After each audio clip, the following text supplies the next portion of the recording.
మనం మహబూబ్ నగర్ జిల్లా అడ్డాట్ల మండలం రాసాల గ్రామంలో ఉన్నాం.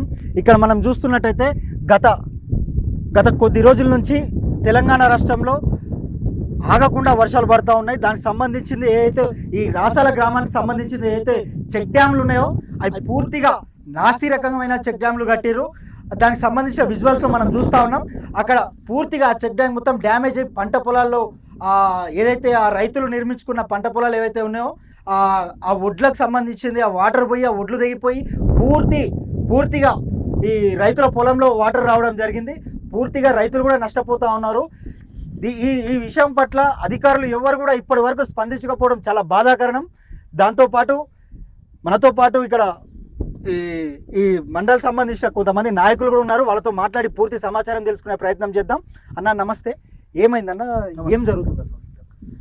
ఏం లేదు, ఇక్కడ ఈ చెక్ డ్యామ్ ఎక్కడైతే కట్టినరో అక్కడ కరెక్ట్ రిటర్నింగ్ వాల్స్ అక్కడ కరెక్ట్గా చేయలేదు అవతల పక్కన. దానికి ఏం జరిగిందంటే మొన్ననే ఈ కాంగ్రెస్ గవర్నమెంట్ వచ్చిన తర్వాతనే కట్టిన తర్వాత ఆ కాంట్రాక్టర్లకు మళ్ళీ ఎస్టిమేషన్ ఏమి ఇచ్చిండ్రు, అధికారులు ఏమి ఇచ్చిండ్రు, దాని పర్యవేక్షణ ఏం జరిగింది, క్షేత్రస్థాయిలో పర్యవేక్షణ చేసిండ్రా లేదో తెలియదు అధికారులు.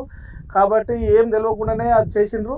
అక్కడ ఇప్పుడు ఈ వాటర్ ఫ్లోటింగ్ ఏమైందంటే మొత్తం అక్కడ ఉన్న కట్ట మొత్తం తెగిపోయి ఆ కట్ట మొత్తం నాసిరకంగా నిర్మించడం జరిగింది. కాబట్టి ఆ కట్ట మొత్తం తెగిపోయి ఏం చేసిందంటే అవతల పక్క గొల్లమోహన్ అనే రైతు పొలం మొత్తం దాదాపు 2 ఎకరాలు అక్కడ కనపడుతుంది.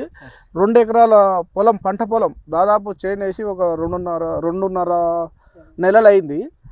మొత్తం పంట పొలం మొత్తం కొట్టుకొని పోయింది. దాదాపు రైతు అయితే భూమి కోల్పోయాడు. పంట కోల్పోయిన నష్టానికంటే భూమి కోల్పోవడం వల్ల రైతు చాలా దిగాలతోటి, చాలా ఇబ్బందులతోటి, చాలా దుఃఖసాగరంలో మునిగిపోతే మేము నిన్ననే ఒక వీడియో పెడితే ఈరోజు అధికారులు మార్నింగ్ స్పందించి ఎంఆర్ఓ గారు, ఎంపీడీఓ గారు, తర్వాత అగ్రికల్చర్ ఆఫీసర్ గారు అందరు రావడం జరిగింది. అవతల పక్కన వచ్చి చెక్ చేసుకున్నారు. చెక్ చేసుకొని వాళ్ళు పై అధికారులకు సమాచారం ఇవ్వడం జరిగింది. దాని మీద ఏం జరుగుతుందని చెప్పేసి వెయిట్ చేస్తున్నాం. మీరు వచ్చారు.